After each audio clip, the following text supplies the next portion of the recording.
Voilà. J'ai branché la caméra, le colibri venait boire, j'en profitais pour le filmer. Alors les tomates, il y a de l'oïdium, mais enfin, on arrive à en manger. Je vais pour vous présenter là une autre partie de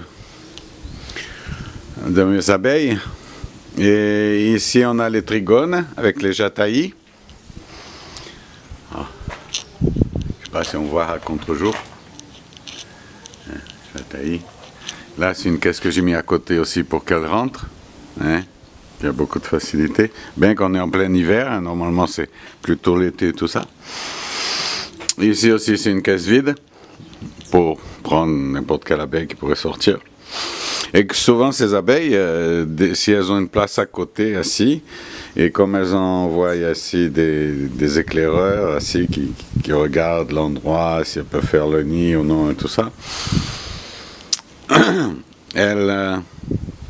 souvent elles font leur nid juste à côté. Des fois il y a 2-3 abeilles. Alors là vous avez la Myrie émérine que vous ne connaissez pas. Et ici, elle est assez rare. Hein? Ça fait partie du Myrie. Oh, toujours quand on achète 2 caisses pour éviter d'avoir des problèmes génétiques. Hein? Et bon, je ne les ai pas multipliés. Donc c'est des Myries, c'est des trigones. Et donc elles ont besoin d'une reine. Hein? On a besoin de prendre assis.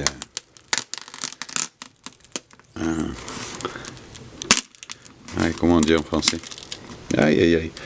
Je sais pas si je casse pour vous montrer ou pas. Alors là il y a le miel. Ici les pots de miel, elles font très peu de miel. Hein. Mais il y a quand même pas mal d'abeilles. Ici au milieu il y a le nid bien sûr. Alors il est bien protégé du froid avec plusieurs épaisseurs de cire. Comme la jataï aussi. Ici, la jataï, on l'a jusqu'à où il fait moins 5 degrés, moins 6 degrés l'hiver. Donc elle a une certaine résistance grâce à ces épaisseurs assis de cire qu'elle met autour du nid. On voit bien là les pots de pollen, les pots de miel, là-bas au fond. Hein. Je ne vais pas tout arracher parce qu'on est en hiver quand même. Mais aujourd'hui il fait 24 degrés, donc il fait bon. Et ça c'est...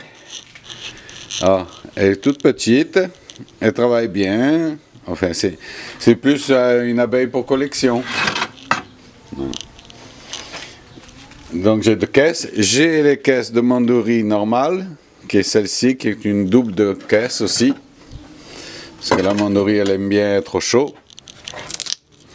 Donc ces petites abeilles, tout ça, tu vois, 2 camades, de la cire au milieu. Alors ce qu'il faut faire, c'est quand vous mettez la première caisse, il faut attendre qu'elles fassent leur tube d'accès avant de mettre le sable.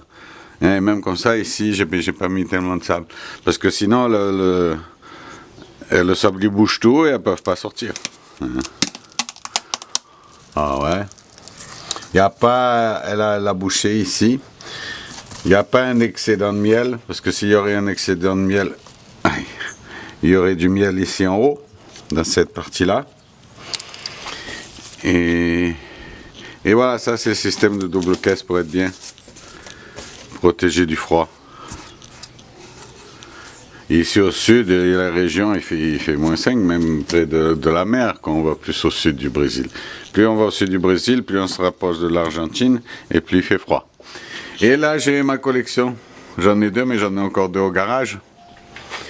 De mandouri.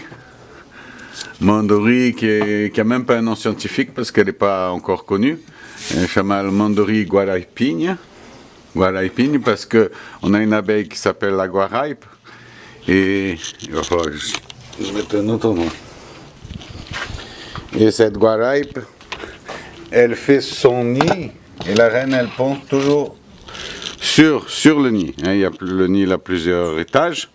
Normalement, toutes ces abeilles, la reine elle pond, ils montent les étages. Quand ils arrivent en haut, à la fin de la caisse, qu'ils ne peuvent plus monter, à ce moment-là, la reine redescend et où les abeilles sont nées, elles recommencent à pondre de nouveau et au fur et à mesure que les abeilles naissent, elles montent. Et c'est la guaraipe et cette mandourie guaraipine qu'on appelle. Et elle fait toujours, la reine, elle pond toujours en haut. Alors il y a plusieurs étages. Et quand la reine a terminé de l'étage d'en haut, il coupe les piliers de cire et le nid descend en entier de 2 cm. Le nid descend en entier et il refait un autre étage. Donc la particularité, c'est que le nid est toujours en haut. Et ça, pour les divisions, c'est bon, parce que quand vous le coupez, vous savez que les seins, les parties les plus vieilles, les seins sont toujours en bas. Donc c'est plus facile pour prendre les étages assis qui sont vieux. Et à l'un de ça, elle est gentille. Normalement, le mandourie, elle vous mord un peu. Oh. Mais celle-là, elle est gentille. Donc je dis, normalement, il est connu 3 variétés de mandourie. Ça, c'est une 4e que presque personne n'a. Je voudrais montrer. Le nid, va falloir que je casse tout. Ah, c'est tellement bien bouché. Oh putain. Oh bon, le nid, il est là-bas, tout en bas. Je ne vais même pas y aller parce qu'il y a des abeilles.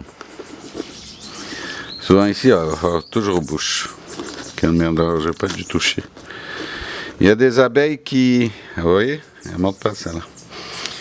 Il y a des abeilles qui arrêtent de pondre. La reine, elle arrête de pondre l'hiver ici. Mais il y a plusieurs d'ailleurs. Presque toutes, la reine arrête de pondre en dehors de ces abeilles qui viennent du nord du Brésil où il fait tout le temps chaud, donc ça n'a pas l'habitude. Ah. Ça, c'est une autre chataille ici qui est ici. Ce film est... Ah, il y a un film de 5 minutes, tout ça, je vais mettre 2h30, 3h pour le mettre sur YouTube. C'est pour ça que je fais des films assez courts et rapides, sinon... Ah, donc ici, c'est un endroit plus protégé, plus chaud, moins de vent, parce que c'est ce que craignent ces petites abeilles, c'est le vent. Parce que, normal, elles sont toutes petites, le vent pour rentrer, tout ça. Donc c'est un endroit bien protégé, bien chaud. Et c'est où j'ai 1, 2, 3 jatailles, plus les mandouries, plus les émérines. Et ça qui c'est une mandourie jaune aussi, différente des autres. Voilà, un peu plus sur les abeilles. Jacques Henry, Florianopolis, abraço a todos.